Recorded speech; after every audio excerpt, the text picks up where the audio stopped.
you about on Keringe 3, the poem. This poem has been composed by the poet Kim Patel. In this poem, it has been described by the poet Kim Patel that if you want to chop any tree, then it has come in notice that we the pupil cut any tree from its middle on its branches only. And the same tree is developed along with new leaves and branches. And within some days, it becomes in the same large shape as it was before a few times. ऐसा देखा गया है कि आगे से जब हम किसी पेड़ को काटते हैं तो लोग उसकी तनियों को या ब्रांच को पत्तों को काट देते हैं, थोड़ा सा ऊपर से काट देते हैं, समझ लिया जाता है it is understood that it has been entirely uprooted. समझ लिया जाता है कि ये जड़ से कट गया, जबकि ऐसा नहीं होता. It does not happen. It again is developed along with new branches, new leaves, and within some days it can be larger in the same shape as it was before. जैसा कि ये पहले था, कुछ दिन के बाद में फिर वो वैसा का वैसा ही पेड़ हो जाता है. कभी ये कहना है कि if you want to cut anything, अगर हमने पेड़ को किसी को जड़ से काटना है, then it should be uprooted entirely with the help of a rope. And then it should be also kept in open air or sunshine. Also, it should be also kept far from water. अगर हमने किसी पेड़ को काटना है तो उसको उस पेड़ को जड़ से काटना चाहिए और वो भी रस्सी के माध्यम से खींचना है.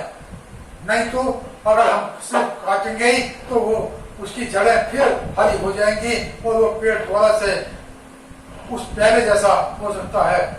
उसके बाद में उस कटे हुए पेड़ को धूप और हवा में रखना चाहिए, वो भी पानी से दूर. और उसके बाद फिर उसका रंग सफेद हो जाएगा और ब्राउन हो जाएगा, उसकी उधार हो जाएगा और साथ ही वो जमीन जो है जहां से वो निकला है वो व्हाइट हो जाएगी. और उसके बाद thereafter the same hole to be covered with dust. तब उसके बाद उस होल को मिट्टी से दबा देना चाहिए, भर देना चाहिए. और उसके बाद then we can understand that the tree has been entirely uprooted, or we can say that has died. तब हम ये कह सकते हैं कि वो पेड़ को हमने जड़ से काट लिया, या यूं कहो वो मर चुका. अगर हम ऐसा नहीं करते, if we do not do like this, then that tree again can be developed along with new leaves and branches, and within a few time it can be also developed. It can also get the same large shape as before, cutting the same thing. जैसा कि वो पहले था, ऐसी हालत उसके द्वारा हो सकती है अगर हमने उस पेड़ को जड़ से ना काटा और वो भी रस्से से खींच के बाहर ना निकाला और धूप और हवा में नहीं रखा, तो पेड़ द्वारा से पूरी तरह से पैदा हरा हो सकता है. उन्हीं ब्रांचेस शाखाओं के साथ उन्हीं पत्तों के साथ जिन पत्तों और टहनियों के साथ पहले था. अच्छा है हमने उस पेड़ को जिस पेड़ को काटना है उसको काटने के बाद उसको रस्सी से खींचना चाहिए ताकि वो जड़ से बाहर निकल जाए. उसके बाद thereafter we have to give it sunshine, air, and also lack of water. Then it can be automatically dry and it can meet to death directly. हमने इसको रस्सी से बाहर खींचना है. काटने के बाद उसको उसको साथ ही पानी से दूर रखना है और सनसाइन में, धूप में रखना है, खुली एयर में रखना है ताकि वो सूख जाए। और साथ ही वो गड्ढा जहाँ से खोदा गया है उस गड्ढे को भी धूप देना है। और उसके बाद जब धूप मिलने के बाद वो पेड़ अच्छी तरह सूख जाए, हार्ड हो जाए, तब उस गड्ढे को भर देना है। और उसके बाद सब समझेंगे कि ये पेड़ काटा हुआ, जो हमने काटा था वो हमारी मेहनत सफल हो गई एंड ये पेड़ दोबारा नहीं उगेगा, तब समझो ये बात। तो my dear student, it was a summary of the poem on killing a tree in Hindi as well as in English. मैं आपकी छोटी क्लास है, मैं आपको हिंदी में इसलिए बताता हूँ ताकि आपको समझ आ जाए। वैसे being teacher of English, I should not speak even a single word of Hindi. English का टीचर होने के नाते मैंने हिंदी बोलनी नहीं चाहिए। But being a student of 9th class only, I am speaking in Hindi as well as in English in order to explain you its summary in Hindi as well as in English and completely and clearly. So therefore, I always teach you in Hindi and English, both of them. Now, I think that you have understood it. Now come to its related question and answer. और what happens after the tree is naturally uprooted? क्या होता है जब किसी की पेड़ को पूरी तरह से जड़ से निकाल दिया जाता है? When the tree is entirely uprooted, then after some time it becomes dry, and also it will lead to death directly. But before this, it should be also given sunshine and air, and also it should be kept from the water. इसको दूर रखना चाहिए पानी से, sunshine देना चाहिए, air देना चाहिए। और तब वो भी हमने इसको रस्सी की मदद से बाहर निकाल लिया है, तो तब ये पेड़, कोई वजह नहीं कि ये पेड़ हमेशा के लिए मुरझा ना जाए। What are two important stages for killing a tree completely? Two important stages for killing a tree completely are: one stage for killing a tree is that the tree will be uprooted from its root with the help of a thorn. Then the soil will be automatically white and black. There is the second stage, and there is the first stage, and second stage is that the uprooted tree to be also kept during sunshine and air, as well as in the lack of water. Then the tree can be dry automatically, and it can also lead to death directly without developing any branch, without developing any leaf or leaves. And after some time, it will be also bound and hard, and we shall understand that it has meant to death directly. अगर हमने ऐसा किया तो हम समझ लेंगे कि ये पेड़ अच्छी तरह से खत्म हो चुका है। What happens when a tree is hacked but not uprooted? क्या होता है जब किसी पेड़ को हम काट तो लेते हैं लेकिन जड़ से नहीं काट पाते, क्या होता है तब? When a tree is hacked but not uprooted, then after some days, it again starts to develop the new branch and new leaves over it, and within some days it can develop as a large shape as before, and it can be a bigger tree as before. अगर हमने इस पेड़ को जड़ से नहीं काटा तो क्या होगा, ये इसके अंदर ब्रांचें, शाखाएं बढ़ने शुरू हो जाएंगी और छोटे छोटे पत्तियां भी आने शुरू हो जाएंगी और फिर ये पेड़ थोड़ा बड़ा होगा और एक टाइम वो आएगा कि ये पेड़ पूरी तरह से ऐसा हो जाएगा जैसा कि पहले था कटने से पहले, अगर हमने इसको जड़ से नहीं काटा तो so it is better to cut it from its root. तो अच्छा है हम इसको जड़ से काटें and it can be uprooted with the help of a rope. और ये काटा जा सकता है, जड़ से निकाला जा सकता है रॉक के माध्यम से. then it should be kept after cutting into open air and sunshine. Also it should be kept far from water. पानी से दूर रखा जाए, खुली हवा में रखा जाए और साथ ही धूप में रखा जाए. काटने के बाद वो भी रस्सी की मदद से काटने के बाद इसको धूप और हवा में रखा जाए और इसके बाद पानी से दूर. इसके बाद क्या होगा, the soil of the hole will be automatically white and wet. तब उस गड्ढे की मिट्टी अपने आप ही सफेद हो जाएगी, वेट हो जाएगी. और रही बात पेड़ की, the tree also will be automatically brown and hard. और पेड़ भी अपने आप ही ब्राउन हो जाएगा और कुछ सख्त हो जाएगा. then it will make to that directly. Then we can understand that we have ended the life of a tree. तब हम कह सकते हैं कि हमने पेड़ का काम तमाम कर दिया, पेड़ का खात्मा कर दिया.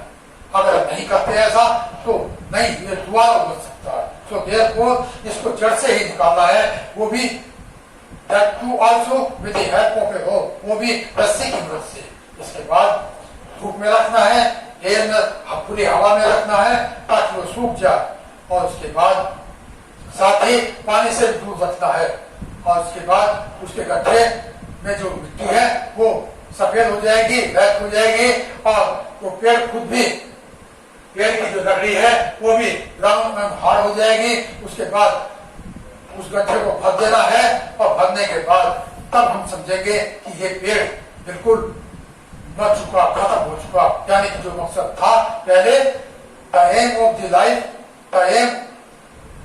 your aim was in order to not to cut only the tree but to uproot the tree entirely, and it can be possible with the help of a rope. Also by keeping in sunshine and air as well as far from water, and then this tree can be made to that directly. Also the whole of the tree to be also filled up with dust. और उस पेड़ के जड़ को फिर इसके बाद मिट्टी से भर दिया जाए, क्योंकि उसके बाद the dust and the soil of the whole of the tree will be automatically white and black, as well as the tree will be also brown and hard. In this condition, we can understand that the tree has been uprooted entirely. इस हालत में हम समझ सकते हैं कि हमने पेड़ को उसकी जड़ से बाहर निकाल दिया है.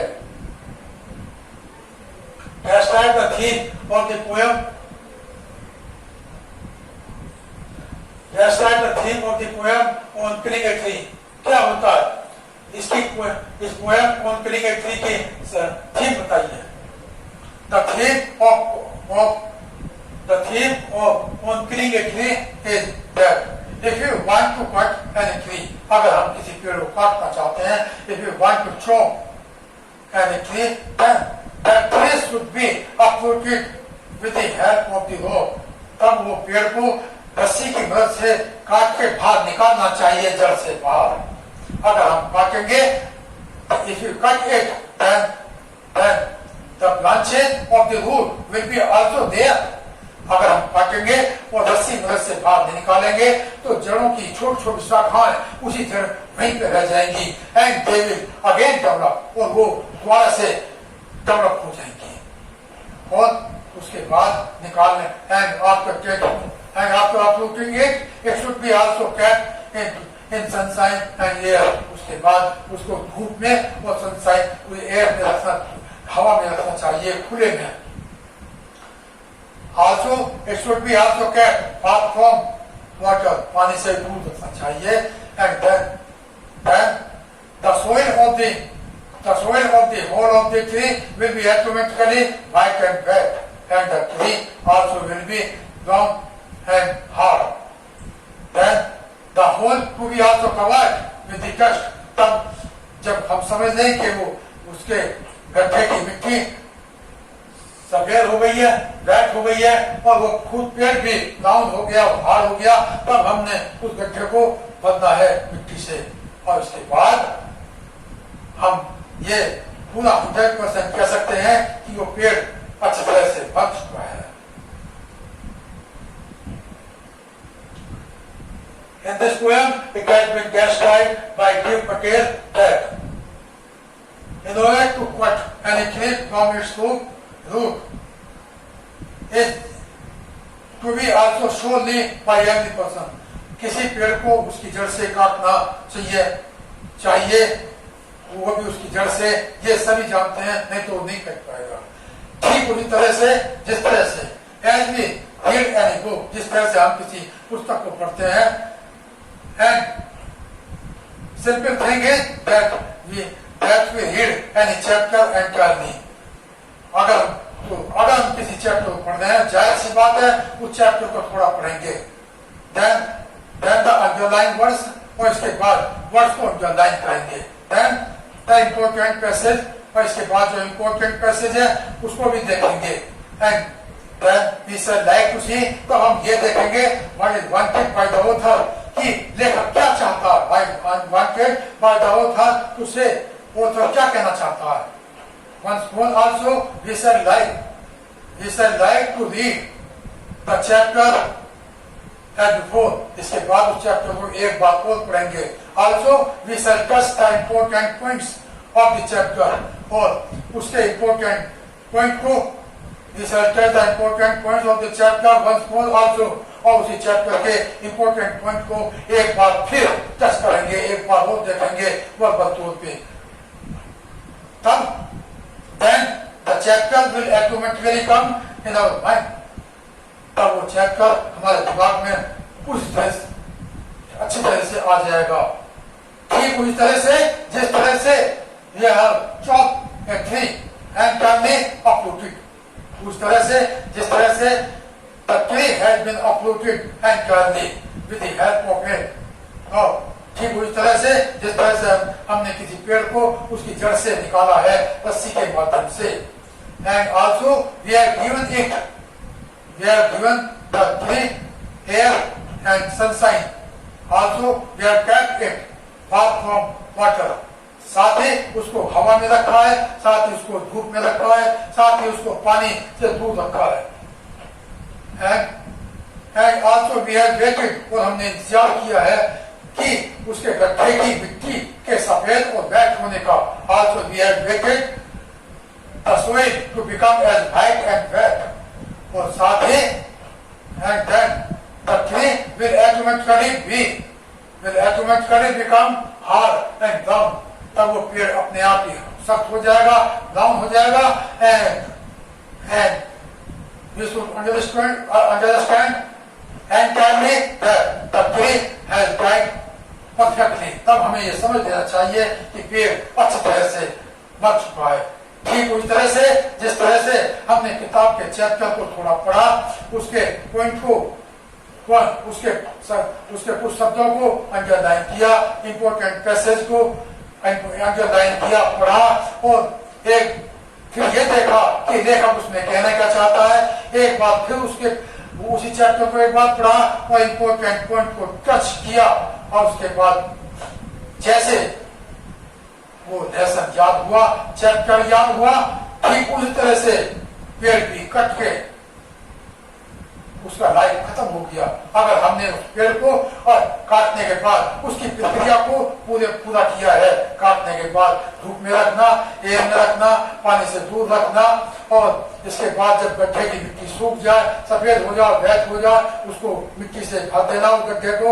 और उसके बाद जैसे ही पेड़ का रंग, पेड़ ब्राउन हुआ, हार हुआ, तो समझ लेंगे वो पेड़ बिल्कुल कट चुका, ठीक पूरी तरह से। My dear student, I have explained the poem on killing a tree that has been composed by Kim Patel. I have told you, I have explained this poem in Hindi as well as in English. As you can say, in mix of the language, Hindi and English, both of them, and related question answer also have been explained by me in Hindi as well as in English. Not only once, twice, not only once, twice or thrice, but also various times. एक या दो बार नहीं बताया, कई बार बताया. And I can assure to myself that you have understood it. If you have listened, audio, video, both of them. Now you have to write down them in your copy. Also you have to listen. Listen it as audio and video. Then you also have to make question answer in your copy. Also you have to reply their question automatically. And the next day, when I will send you the related question answer related to this poem, then you have to learn them accordingly. Then this chapter will come automatically under your command and control. तब ये chapter आपकी command में, आपकी पहुंच में अपने आप ही आ जाएगा. Not to say more than I finish my lecture here. Today's topic is over, and tomorrow morning I will meet you again for the next chapter. धन्यवाद, नमस्कार, जय हिंद.